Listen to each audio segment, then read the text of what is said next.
नमस्कार दोस्तों, मैं सोनू शर्मा। सफलता के सीक्रेट हम सिर्फ इंसानों से ही क्यों सीखें, पक्षियों और जानवरों से क्यों ना सीखें, जो हर दिन जिंदा रहने के लिए शिकार करने या शिकार होने से बचने के लिए जंगल में जूझते रहते हैं। जानवर कितने चतुर होते हैं, क्या हम यह समझने लायक चतुर हैं? और तो और जानवर इस धरती पर तब से हैं जब मानवता का कोई अस्तित्व भी नहीं था, और जब इस धरती से मानवता का अस्तित्व मिट जाएगा तब भी इस धरती पर शायद जानवर ही रहेंगे। आज के इस वीडियो में प्रकृति से पैदा हुए अनेकों पक्षियों और जानवरों में से 3 शानदार जीवों से सीखने की कोशिश करते हैं। सबसे पहले ऊंट। मैं हमेशा मजाक में कहता हूँ कि ऊँटों और इंसानों के बीच सबसे बड़ा फर्क ये है कि ऊंट पूरे हफ्ते बिना पिए काम कर सकता है और इंसान पूरे हफ्ते बिना काम किए पी सकता है। हम सब ने यह सुना है कि ऊंट को रेगिस्तान का जहाज कहते हैं, पर क्या हमने कभी ये सोचने की कोशिश की कि क्यों आखिर ऊंट रेगिस्तान का जहाज है जबकि घोड़ा ऊंट से बहुत तेज दौड़ता है? पर हम घोड़े की तारीफ में ऐसा कुछ नहीं कहते। आज समझते हैं क्यों। दोस्तों, दुनिया में कामयाबी दिलाने वाला अगर कोई सबसे बड़ा शब्द है तो वो है लगन। मतलब जब बाधाएं आपके रास्ते में आती हैं तो भी आप रुकते नहीं और अपनी दिशा में चलते ही चले जाते हैं। और अगर आप सही मायने में लगन सीखना चाहते हैं तो रेगिस्तान में जाकर ऊंट को देख लें। दूर दूर तक फैला हुआ रेगिस्तान, चेहरे पर और आंखों पर पड़ते गर्म रेत के थपेड़े, पानी का नामो निशान नहीं। सुबह से शाम तक अंगारे की तरह तपती रेत पर 30-40 मील दूर चलना, और इससे भी बड़ी बात, अपनी पीठ पर 200 किलो का वजन लाद कर चलना, और सिर्फ एक दिन नहीं, भगवान न जाने कितने दिनों तक। ऊंट हमें याद दिलाता है कि अगर हम संकल्पवान हों तो कुछ भी असंभव नहीं है। इसलिए आपके जीवन में जब भी चुनौतियां आए, ऊंट को याद कर लें और याद रखें, ऊंट धीरे धीरे ही सही पर निरंतर लगातार आगे बढ़ते रहते हैं, एक बार में सिर्फ एक कदम। क्योंकि ऊंट अच्छे से जानते हैं कि वो 100 मीटर की फर्राटा नहीं दौड़ रहे बल्कि मैराथन दौड़ रहे हैं। इसलिए वे कभी जल्दबाजी या हड़बड़ी में नजर नहीं आते, नपी तुली चाल चलते हैं। उनके अंदर मुश्किल एनवायरनमेंट में खुद को ढाल लेने की योग्यता होती है। हमें भी ये याद रखना चाहिए कि जिंदगी 100 मीटर की दौड़ नहीं बल्कि मीलों लंबी मैराथन है। ऊंट हमें सिखाते हैं कि जीवन में कभी टेंशन नहीं लेना।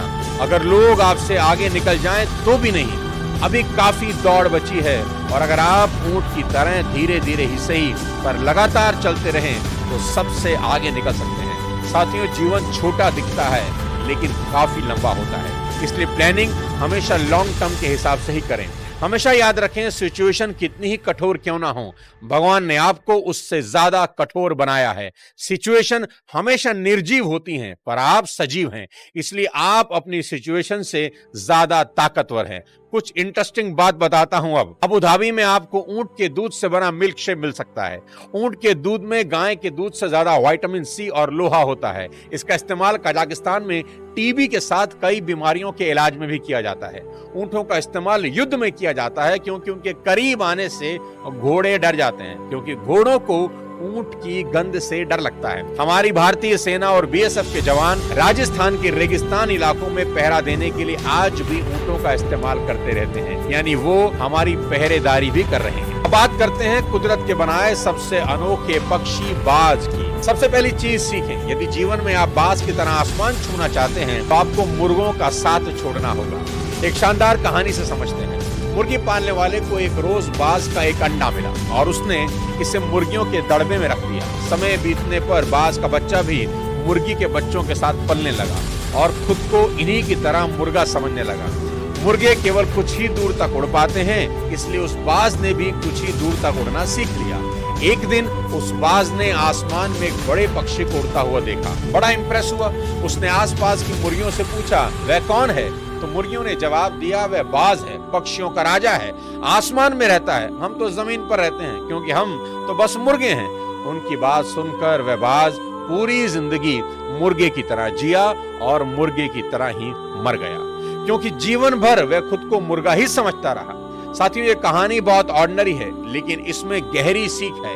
अधिकतर लोग बेहद ऑर्डिनरी जीवन जीते हैं और मर जाते हैं। उन्हें एहसास ही नहीं होता कि उनके अंदर बाज के बच्चे की ही तरह कई योग्यताएं छिपी हैं जिनको वो कभी इस्तेमाल ही नहीं करते। किसी ने खूब कहा है कि कब्रिस्तान संसार की सबसे अमीर जगह है क्योंकि यहाँ आपको सभी आशाएं और सपने मिलेंगे जो कभी पूरे ही नहीं हुए।